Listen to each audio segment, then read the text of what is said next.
Elle est sympa, Sharon? Ouais. C'est ta meilleure amie? Je sais pas. Elle est très belle en tout cas. Il tourne vers moi ses yeux perplexes. Personne ne la trouve belle au collège. Ils disent tous qu'elle est grosse. Ça n'empêche pas d'être magnifique. Tu le penses vraiment ou tu dis ça pour être gentil? Je mens jamais, Lorenzo. Et c'est vrai. C'est même ma 4e résolution. Dire la vérité, advienne que pourra. Et non seulement la dire, mais la faire rétablir partout où elle est bafouée. Ne plus jamais tolérer les pieux mensonges ni adhérer aux bons sentiments de pure façade. Dans ma famille nombreuse, à force de petits arrangements, de pactes passés entre eux et de dogmes tétés à la mamelle, ils ne savent même plus à quoi ça ressemble de vivre dans le monde réel. Mais contrairement à eux, je veux grandir, être une adulte lucide et raisonnable, et non un vieil enfant qu'on a persuadé que tout irait bien, à condition que tout reste entre nous.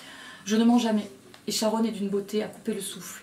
Non seulement à 12 ans, elle offre au regard la gorge triomphante, les nobles jambes et les bras herculéens qui auraient terrassé le seul Charles qui vaille, mais son visage me procure une émotion esthétique au moins aussi forte, quoique d'une autre nature.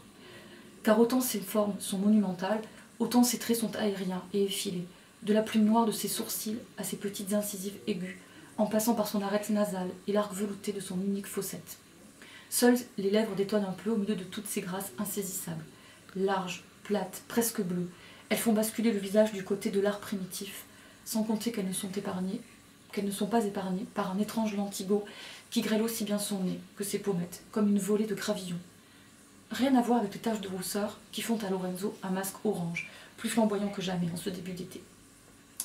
Mais je vois que j'allais oublier les cheveux de Sharon, alors qu'ils sont sans doute ce qu'il y a en elle de plus baudelairien, des torsades à la frisure noire et serrée qu'elle enturbane sans se soucier du mépris ethnique que cela suscite chez ses petits camarades, à moins qu'elle ne les laisse s'envoler vers le ciel en un halo afro du plus bel effet, qui ne passe pas mieux auprès de ses condisciples, les filles de son âge préférant brutaliser leur chevelure à coups de défrisage ou de tresses féroces plutôt que d'en révéler la nature, indéfectiblement africaine.